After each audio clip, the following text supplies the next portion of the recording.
ಇದ್ದಾರೆ ಅಂತ ಒಂದು ಮಾತು ಹೇಳ್ತಿದ್ರೆ, ಮತ್ತೆ ಜಮೀರ್ ಅಹ್ಮದ್ ಅವರು ಹೇಳ್ತಿದ್ದಾರೆ ಸೈಲೆಂಟ್ ಆಗಿಲ್ಲ, ಅವ್ರು ಮಾತಾಡೋದು ಬೇರೆ ರೀತಿಯದ್ದೇ ಸೌಂಡ್ ಬರುತ್ತೆ ನೋಡಿ ಅಂತ ಹೇಳ್ತಾರೆ. ಹೌದು, ಅದು ನೋಡಿ ಅವರ ಅನಿಸಿಕೆ, ಅವರ ಅನುಭವ, ಅದ್ರ ಬಗ್ಗೆ ನಾನು ಹೇಳಕ್ಕೆ ಹೋಗಲ್ಲ. ನನ್ನ ಅನುಭವದಲ್ಲೂ ನಾನು ಮೊನ್ನೆನೇ ಹೇಳಿದ್ದೀನಿ, ಅಸಹಾಯಕರು ಇದ್ದಾರೆ ಅಂತ ಹೇಳಿದ್ದೇನೆ. ನಾನು ಒಂದೊಂದ್ಸರಿ CM ಇಷ್ಟೊಂದು ಅಸಹಾಯಕರು ಆಗ್ತಾ ಇದ್ದಾರಲ್ಲ ಅಂತಕ್ಕಂಥದ್ದು ನೋಡಿದಾಗ ಯಾರಾದರೂ ಮಾಟ ಮಂತ್ರ ಮಾಡಿಸ್ಬಿಟ್ಟವ್ರೇನೋ ಅವ್ರ ಮೇಲೆ ಸ್ವಲ್ಪ ವಿಚಾರ ಮಾಡ್ತಾ ಇದ್ದೀನಿ.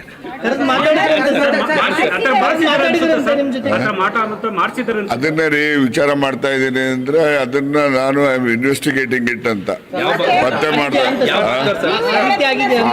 ಆಗಿರಬಹುದು ಅಂತ ಹೇಳಿ ಅದನ್ನ ಆಸ್ತಿಕರೋ ನಾಸ್ತಿಕರೋ ನೋಡ್ರಿ, ಆಸ್ತಿ ಯಾವಾಗಲಾದರೂ ಕೂಡ ಮನುಷ್ಯನ ಮೇಲೆ ಏನಾದರೂ ಪರಿಣಾಮ ಆಗಬೇಕು ಅಂದರೆ ಅವ್ರು ಆಸ್ತಿಕರೇ ಆಗಿರಬೇಕು ಅಂತಲ್ಲ, ಅಥವಾ ನಾಸ್ತಿಕರಾಗಿರ್ಬೇಕು ಅಂತನೂ ಅಲ್ಲ. ಬರ್ತಕ್ಕಂಥ ತೊಂದರೆ ಯಾರನ್ನೂ ಬಿಡೋದಿಲ್ಲ. ಆದರೆ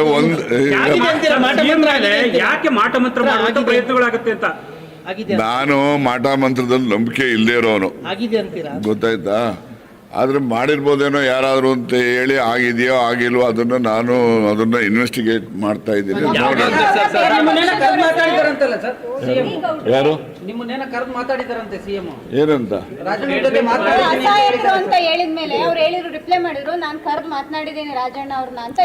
ಕರೆಕ್ಟ್ ಮಾತನಾಡಿದ್ದಾರೆ. ಈಗ ಮಾಟ ಮಂತ್ರ ಅವರು ನಂಬಲ್ಲ, ನಾನು ನಂಬಲ್ಲಪ್ಪ, ನಡೀರಿ ಸುಮ್ಮನೆ.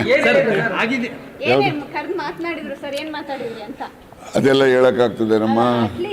ಈಗ ಹೇಳೋ ಅಂತವೆಲ್ಲ ಹೇಳಿದ್ದೀನಿ, ಹೇಳ್ದೇ ಇರೋದೆಲ್ಲ ಹೇಳಕ್ಕಾಗಲ್ಲ, ನಡೀರಿ.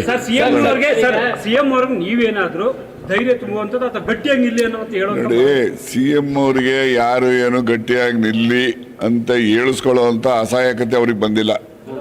ಅವ್ರು ಯಾವಾಗಲೂ ಗಟ್ಟಿನೇ. ಆದರೆ ಈ ಕೆಲವು ಬೆಳವಣಿಗೆಗಳು ನಡೀತಾ ಇರ್ತಕ್ಕಂಥ ಹಿನ್ನೆಲೆಯಲ್ಲಿ ಕೆಲಸದ ಒತ್ತಡನೋ ಬೇರೆ ಒತ್ತಡನೋ ಅವರು ಒಂದು ಸ್ವಲ್ಪ ಸೈಲೆಂಟ್ ಇದ್ದಾರೆ ಅಂತ ಯಾರಾನ ಹೇಳಿದ್ರೆ ಅದು ಸರಿ ಏನೋ ಅಂತ ನಮಗೂ ಅನಿಸುತ್ತೆ.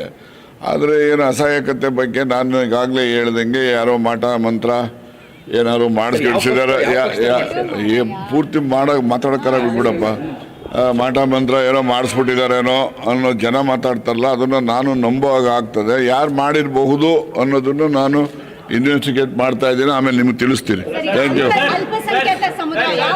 ಒಂದು ಮಾತನ್ನು ಹೇಳಿದೆ ಸರ್, ನಾವೇನಾದ್ರೂ ಅಂದ್ರೆ ಕಾಂಗ್ರೆಸ್ ಪಕ್ಷ ಇದನ್ನ ಹಿಂಗೆ ಮುಂದುವರಿಸಿದ್ರೆ ನಾವು ರಾಜಕೀಯವಾಗಿ ಮುಕ್ತವಾಗಬೇಕಾಗುತ್ತೆ, ನಮಗೂ ಓಪನ್ ಇರುತ್ತೆ ಅವಕಾಶಗಳು ಅನ್ನೋದನ್ನ ಇಲ್ಲ, ನಾವು ಆ ರೀತಿ ಯಾರೆಲ್ಲ ಭಾವನೆಗಳು ಬರ್ತಾ ಇದ್ದಾವೆ ಆ ಭಾವನೆಗಳಿಗೆ ಅಂತ್ಯ ಆಡ್ತಕ್ಕಂಥ ರೀತಿಯಲ್ಲಿ ನಾವು ಅಲ್ಪಸಂಖ್ಯಾತ ಸಮುದಾಯದ ಜನರ ವಿಶ್ವಾಸವನ್ನು ಕಾಂಗ್ರೆಸ್ ಪಕ್ಷ ಗಳಿಸುವಂತ ಪ್ರಯತ್ನ ನಾವು ಮಾಡ್ತೇವೆ.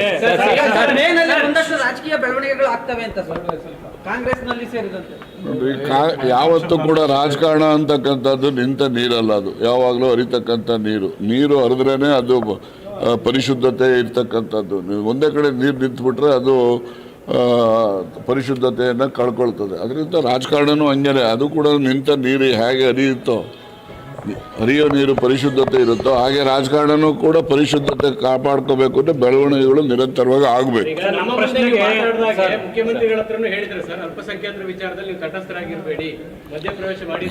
ನೋಡಿ, ಮುಖ್ಯಮಂತ್ರಿಗಳೇ ಅಂತಲ್ಲ, ಪ್ರತಿಯೊಬ್ಬ ಕಾಂಗ್ರೆಸ್ನಲ್ಲಿ ಇರ್ತಕ್ಕಂಥ ಹಿರಿಯ ಕಿರಿಯ ಎಲ್ಲ ಮುಖಂಡರುಗಳು ಕೂಡ ಎಲ್ಲ ಸಮುದಾಯಗಳ ವಿಶ್ವಾಸ ಗಳಿಸಬೇಕು ಅಂತಕ್ಕಂಥ ಪ್ರಯತ್ನ ಮಾಡೇ ಮಾಡ್ತೀವಿ. ಅದರಲ್ಲಿ ಅಲ್ಪಸಂಖ್ಯಾತರು ಕೂಡ ಒಬ್ಬರು. ನಮ್ಮ ಪ್ರಶ್ನೆಗೆ ಉತ್ತರ ಸಿಗ್ಲಿಲ್ಲ, ಕೊಟ್ಟಲ್ಲ. ಅಲ್ಲ, ಸಿದ್ದರಾಮಯ್ಯ ಅವರು ಅವ್ರ ಮೇಲೆ ಯಾಕೆ ಮಾಟ ಮಂತ್ರ ಆಗುತ್ತೆ ಅಂತ ಶಕ್ತಿ ಏನು ಅನ್ನೋ ರೀ ನನ್ನ ಮೇಲೂ ಆಗಿರ್ತದ್ರಿ, ನಮಗೂ ಗೊತ್ತಾಗೋದಿಲ್ಲ. ಅದನ್ನೆಲ್ಲ ವಿಚಾರ ಮಾಡಿದ್ಮೇಲೆ ಗೊತ್ತಾಗ್ತದೆ. ನನಗೆ ನಿಮ್ಗೆ ಹೇಳ್ಬೇಕು ಅಂದ್ರೆ, ನಾನು ಯಾವುದೇ ಚುನಾವಣೆಗೆ ನಿಂತರೂ ಕೂಡ ನಮ್ಮ ಹಳೆ ಮನೇಲಿದ್ದೆ, ಕ್ಯಾನ್ಸರ್ನಲ್ಲಿದ್ದಾಗ ಆ ಕಡೆ ಮನೆಯಲ್ಲಿ ಯಾವಾಗಲೂ ಬರೋರು ಏನು ಕತ್ತೇನೋ, ಮನೆ ಸುತ್ತನೂ ಹಳದಿ ನೀರು, ನಿಂಬೆಹಣ್ಣು ಮಳೆಗಳು ಹೊಡೆಯೋದು, ದಾರ ಕಟ್ಟೋದು ಅಂಥವೆಲ್ಲ ಹಾಕ್ಬಿಟ್ಟು ಹೋಗ್ಬಿಡೋರು. ಬಟ್ ನಾವವರೆಲ್ಲ ಏನು ನಂಬಿಕೆ ಮಾಡ್ತಾ ಇರಲಿಲ್ಲ. ಅವೆಲ್ಲ ಹಾಕಿದ್ರು ಅಂತೇಳಿ ನಾನೇನು ಸೋತೋದ್ನ, ಅದು ನನ್ನ ನಂಬಿಕೆನೂ ಇಲ್ಲ. ಈಗ ನೋಡಿದ್ರೆ ಸ್ವಲ್ಪ ಏನಾದರೂ ಎಲ್ಲ ಈ ಕೇರಳದಲ್ಲಿ ಏನೋ ಮಠ ಮಂತ್ರ ಜಾಸ್ತಿ ಮಾಡ್ತಾರಂತಲ್ಲ, ಸ್ವಲ್ಪ ನೋಡೋಣ, ವಿಚಾರ ಮಾಡಿ ಬರ್ತೀನಿ.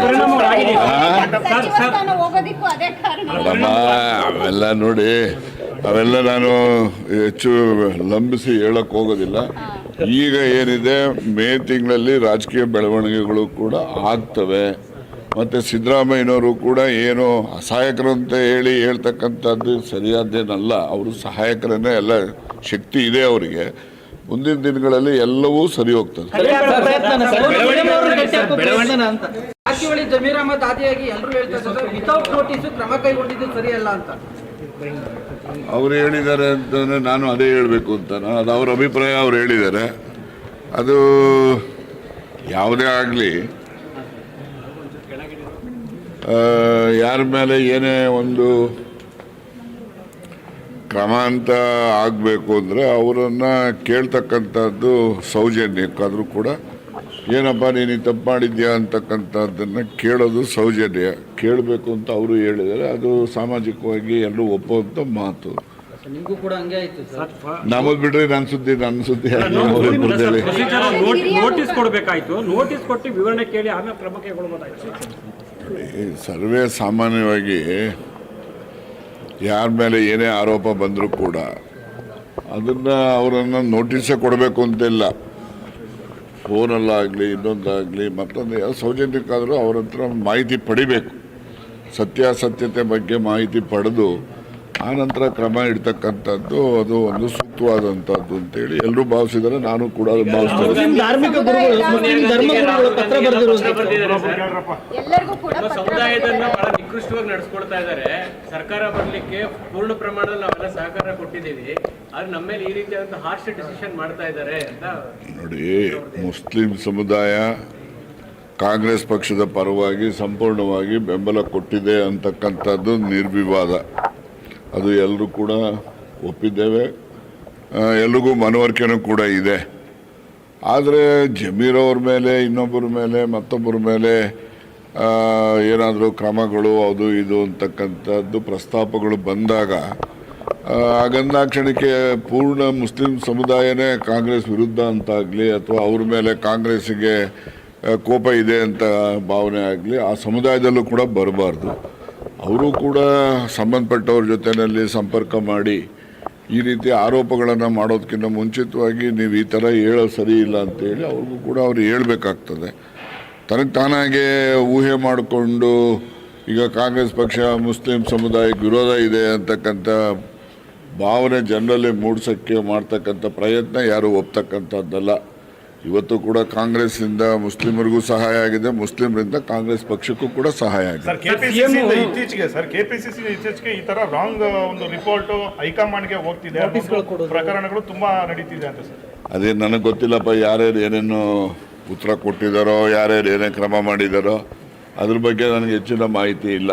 ಸರ್, ಸಿಎಂ ಸೈಲೆಂಟ್ ಆಗಿದ್ದಾರೆ ಅಂತ ಒಂದು ಮಾತು ಹೇಳ್ತಿದ್ರೆ, ಮತ್ತೆ ಜಮೀರ್ ಅಹಮದ್ ಅವರು ಹೇಳ್ತಿದ್ದಾರೆ ಸೈಲೆಂಟ್ ಆಗಿಲ್ಲ, ಅವ್ರು ಮಾತಾಡೋದು ಬೇರೆ ರೀತಿಯದ್ದೇ ಸೌಂಡ್ ಬರುತ್ತೆ ನೋಡಿ ಅಂತ ಹೇಳಿ. ಹೌದು, ಅದು ನೋಡಿ ಅವರ ಅನಿಸಿಕೆ, ಅವರ ಅನುಭವ, ಅದ್ರ ಬಗ್ಗೆ ನಾನು ಹೇಳಕ್ಕೆ ಹೋಗಲ್ಲ. ನನ್ನ ಅನುಭವದಲ್ಲೂ ನಾನು ಮೊನ್ನೆನೇ ಹೇಳಿದ್ದೇನೆ, ಅಸಹಾಯಕರು ಇದ್ದಾರೆ ಅಂತೇಳಿ ಹೇಳಿದ್ದೇನೆ.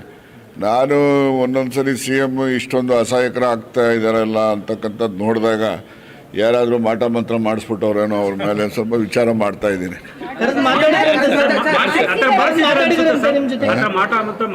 ಅದನ್ನೇ ರೀ ವಿಚಾರ ಮಾಡ್ತಾ ಇದ್ದೀನಿ ಅಂದರೆ ಅದನ್ನ ನಾನು ಐ ಆಮ್ ಇನ್ವೆಸ್ಟಿಗೇಟಿಂಗ್ ಇಟ್ ಅಂತ ಪತ್ತೆ ಮಾಡ್ತಾ ಆಗಿರಬಹುದು ಅಂತ ಹೇಳಿ ಅದನ್ನು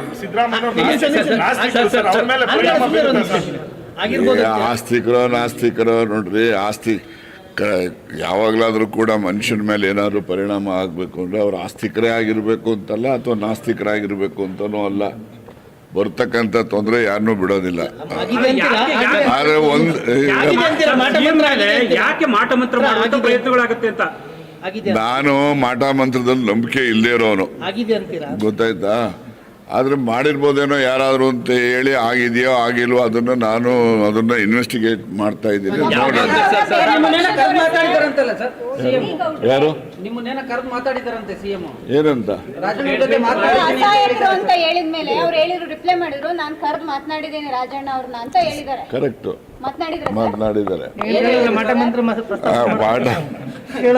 ಈಗ ಮಾಟ ಮಂತ್ರ ಅವರು ನಂಬಲ್ಲ, ನಾನು ನಂಬಲ್ಲಪ್ಪ, ನಡೀರಿ ಸುಮ್ಮನೆ. ಏನೇನು ಕರೆದು ಮಾತನಾಡಿದ್ರು ಸರ್, ಏನ್ ಮಾತಾಡಿದ್ರಿ ಅಂತ? ಅದೆಲ್ಲ ಹೇಳಕ್ಕಾಗ್ತದೆ ನಮ್ಮ ಅಟ್ಲೀಸ್ಟ್ ಹೇಳೋ ಈಗ ಹೇಳೋ ಅಂತವೆಲ್ಲ ಹೇಳಿದ್ದೀನಿ, ಹೇಳ್ದೇ ಇರೋದೆಲ್ಲ ಹೇಳಕ್ಕಾಗಲ್ಲ. ನಡೀರಿ. ಸರ್ ಸಿಎಂ ಅವ್ರಿಗೆ ನೀವೇನಾದ್ರೂ ಧೈರ್ಯ ತುಂಬುವಂಥದ್ದು ಅಥವಾ ಗಟ್ಟಿಯಾಗಿ ನಿಲ್ಲಿ ಅನ್ನೋದು ಹೇಳೋದು ನೋಡಿ, CM ಅವ್ರಿಗೆ ಯಾರು ಏನು ಗಟ್ಟಿಯಾಗಿ ನಿಲ್ಲಿ ಅಂತ ಹೇಳಿಸ್ಕೊಳ್ಳೋವಂಥ ಅಸಹಾಯಕತೆ ಅವ್ರಿಗೆ ಬಂದಿಲ್ಲ. ಅವ್ರು ಯಾವಾಗಲೂ ಗಟ್ಟಿನೇ. ಆದರೆ ಈ ಕೆಲವು ಬೆಳವಣಿಗೆಗಳು ನಡೀತಾ ಇರ್ತಕ್ಕಂಥ ಹಿನ್ನೆಲೆಯಲ್ಲಿ ಕೆಲಸದ ಒತ್ತಡನೋ ಬೇರೆ ಒತ್ತಡನೋ ಅವರು ಒಂದು ಸ್ವಲ್ಪ ಸೈಲೆಂಟ್ ಇದ್ದಾರೆ ಅಂತ ಯಾರಾನ ಹೇಳಿದ್ರೆ ಅದು ಸರಿ ಏನೋ ಅಂತ ನಮಗೂ ಅನಿಸುತ್ತೆ. ಆದರೆ ಏನು ಅಸಹಾಯಕತೆ ಬಗ್ಗೆ ನಾನು ಈಗಾಗಲೇ ಹೇಳ್ದಂಗೆ ಯಾರೋ ಮಾಟ ಮಂತ್ರ ಏನಾದ್ರು ಮಾಡಿಸ್ಕಿಡ್ಸಿದಾರೆ